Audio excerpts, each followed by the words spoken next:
Good gracious, that poor man. Oh, look what the religious people were trying to do to him, because we have a tendency of being like that. There wasn't much about rejoicing that having been born blind, he can now see clearly. All these questions, all this suspicion, all this fear. And that was because the religious people felt threatened. Something was happening that was beyond their control, and they wanted to control and manipulate and manage.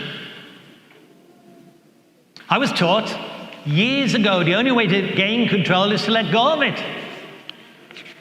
He meets this man who is totally free,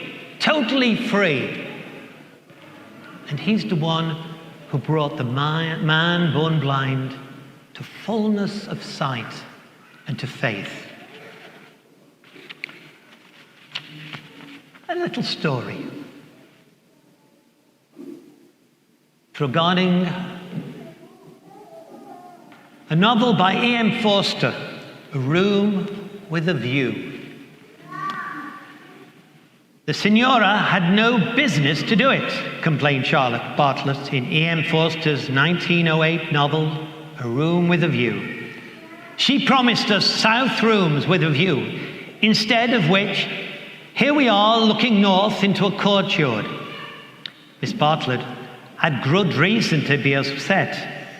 As her chaperone, her cousin, Lucy Honeychurch, it was her job to ensure that Lucy's first trip to Italy and her current sojourn in Florence would be a pleasant change from foggy old England.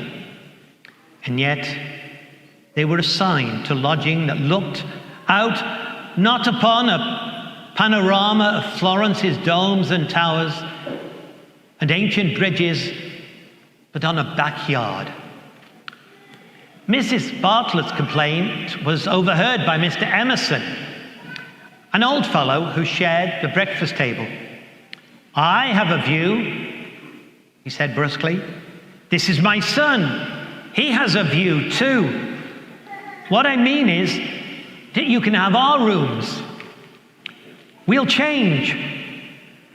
Well, much as she disliked her assigned rooms, Miss Bartlett had no wish to be under obligation to total strangers.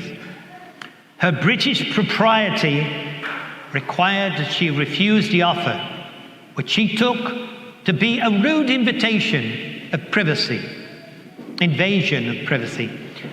"Thank you very much indeed. This is out of the question," she replied.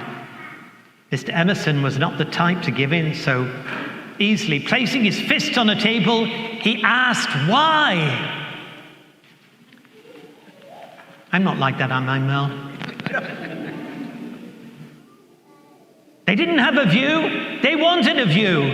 Here's a view. "Oh, no, we can't trouble you." Here was a man who was born blind. He couldn't see, and now he can see. He begins to see colors and shapes. I hope that you, who are seeking the water of baptism, I hope that through these years that you've been coming here, and you've been growing and becoming a part of this community, I hope that you are beginning to see differently. You are, no matter what your background.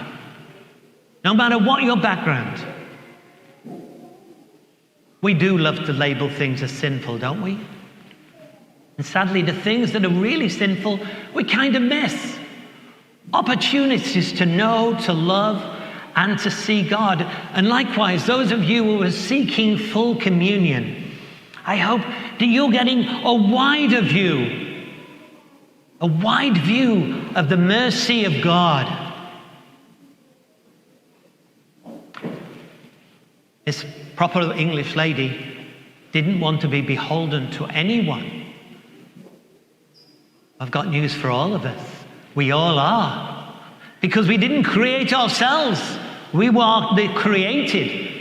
And we're created by a creator who loves what he creates. Each and every one of us. Each and every one of us. And there may be times when we do or could be accused of being blind and ignorant and prejudiced. Yeah, that's us at times. But we acknowledge it. We look into our hearts. We come here and listen to God's word so that we might see ourselves more clearly, that we can see into our hearts and be aware of what it is we fear, and to give that to the God we worship in Jesus Christ.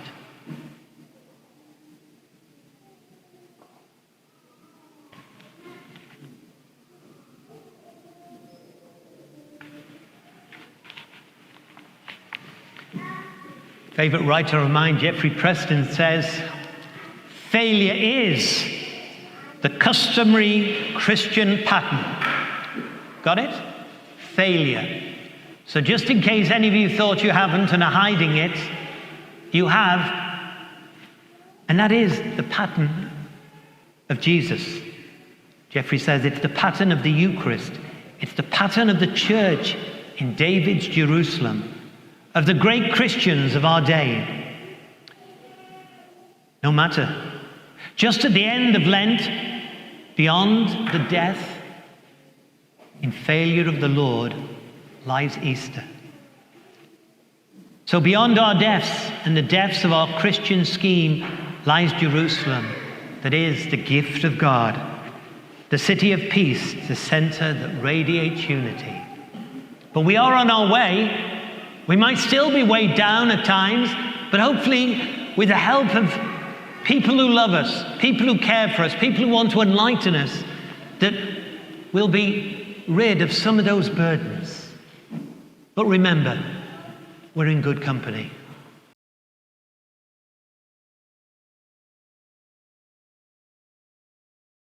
Please like, subscribe, or comment below.